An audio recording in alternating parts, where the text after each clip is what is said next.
The man runs down the street shouting they took my bag. What am I supposed to use to sleep on tonight? You know, it's the blue one I always drag. The people in the encampment had never seen him afright, but the councilmen were cracking down on everybody's tents. Somewhere they'd heard of the laws of matches and kerosene. They wanted to drive them in order to raise the rents. As long as they aren't our problem, we can be mean. Have you ever used a pillow of pavement and cardboard? The business ladies are mad you're blocking the door, and you're too busy telling them this is the best you can afford. Security man asks, why can't you work at a store?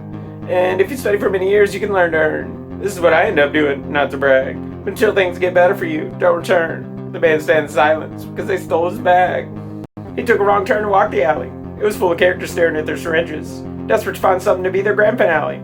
They approached him from multiple sides like ninjas. They told him, hey, you got something we need. He tells them, I'm only carrying 2 gallons of milk, and it's for my grandmother, and won't satisfy your greed, because he thought he could spin a lie to their ilk. But they had been spun tall tales their whole existence, so they kindly removed him of his unnecessary possessions. He knew better than to give him any resistance. When they left, he was without his projects and professions. He could only sit on the floor and let out his tears. Angry, frustrated, wondering why he'd grabbed the tag. When a bystander passed by and offered cheers, he could only respond, they'd stole his bag. The runner's head turns in every possible direction. There's so much to dodge and no narrow paths. You must do everything possible to avoid detection. Others aren't so careful and end up in a bloodbath. The one on the beat makes him avoid the corner. While he'll never blend in with the ones taking photos, everyone that goes by feels like a foreigner. Surely they'd all notice how he keeps scratching his nose. He remembers what his supervisor told him. If you don't succeed, it's a matter of life and death. He didn't have to put it quite so grim, and he didn't need to waste his breath. The runner craned his neck up at the scrapers and realized something didn't make a man gag, because when he was looking for his papers, he now realized someone had stolen his bag. The panhandler's face had begun to peel.